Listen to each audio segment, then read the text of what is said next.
Hello friends, this is Navdeep Singh from Hitbullseye.com. In a previous lecture, we had discussed about medieval Indian history, the pre-Mughal period.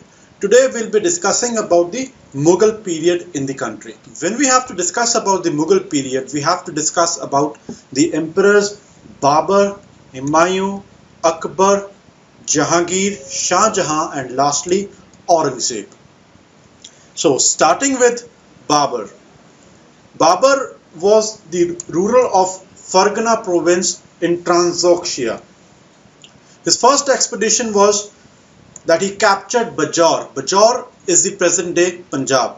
And his fifth expedition was that against Ibrahim Lodi, in which he had replaced Ibrahim Lodi, and that brought about the end of Delhi Sultanate and the beginning of the Mughal Empire. While in his expeditions, he used two military techniques of Tulghuma and Rumi. Now, we all know that there were three battles of Panipat. The first battle of Panipat was between Babur and Ibrahim Lodi in the year 1526. He also defeated Rana Sanga of Mewar in the battle of Khanua and also defeated the Afghans in Ghaggar. So here we have discussed about his three battles, namely Panipat, Khanua and Ghaggar. He wrote his memoirs in Turkish language in a text called Baburnama, and his daughter's name was Gulbadan Begum, who wrote the Humayun Nama. So these are certain facts that we have to know about. After Babur, we had Humayun as the emperor of the country. Now, whenever a new emperor comes, he always faces certain challenges from various facets, internal as well as external. Humayun faced internal challenges from his brother Kamaran and Hindal, both of them who he defeated, and secondly, externally, he faced challenges against Shah Suri and also Bahadur Shah. When he dealt with Bahadur Shah of Gujarat, he defeated him, but the reverse happened when he was against Shah Suri. Shah Suri defeated him in the Battle of Kannauj in 1540. After this defeat, Humayun took shelter with Shah Tahmasp of Iran, and with his help, he recaptured Delhi in 1555. So for a period of 1540 to 1555, that is a 15-year period, the reign of Delhi was with Shah Suri. Humayun built the city of Dinpana.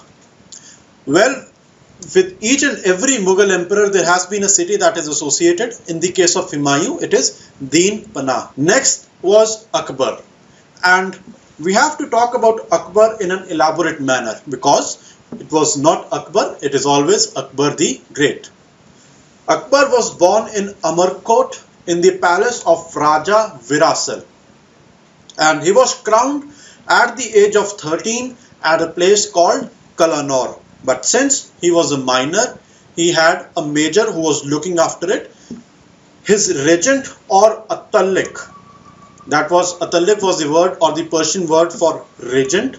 His Atallik was Bairam Khan, who used to look after his affairs and the affairs of the administration until the point Akbar was a minor. Akbar defeated Hemu. Hemu was the general of Adil Shah in the second battle of Panipat. And he also successfully put down the rebellion of his half-brother Mirza Hakim. Mirza Hakim was the ruler of Kabul in 1580-81. And it was on his visit to Ajmer that he received his first submission from a Rajput ruler, that of Raja Bharamal of Amer. And as a submission, Raja Bharamal gave his daughter Harkabai, and Akbar married Harkabai, the daughter of Raja Bharamal. Akbar's last conquest was Asirgarh, and after that he died in 1605 and was buried in Sikandara. After talking about facts about Akbar, we have to know the kind of administration that Akbar provided, because this was the real turning point in Indian history when we came about a centralized and a very efficient means of administration. and the foundation of that was laid by Akbar the Great himself. He organized the nobility and the army into a unified system called the Mansabdari system. And every officer was assigned a rank. That rank was called Mansab, according to which he had to maintain a particular strength of an army, and to maintain that strength, a land would be allocated to the particular Mansabdar. So out of the profits of the land or out of the income of the land, he had to maintain the fixed army.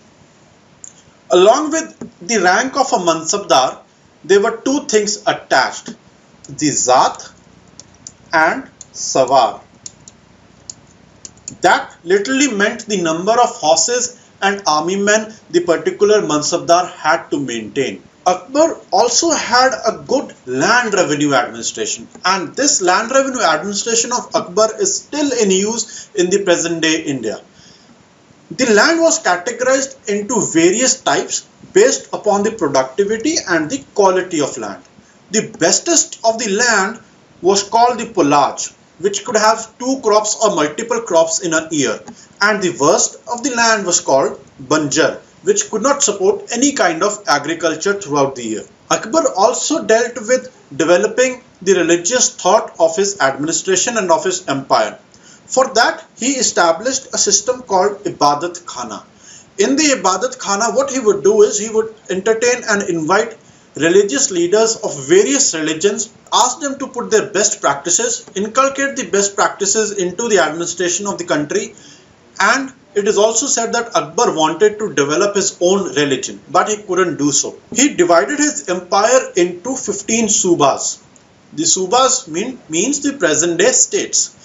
The subas were further divided into sarkars and the parganas. The sarkars as of today would stand equivalent to a district, and the parganas as of today would stand equivalent to a collection of villages. After Akbar, we had Jahangir. So it is a well-known fact that Jahangir had earlier revolted against Akbar, but with the intervention of his mother, he reconciled with Akbar.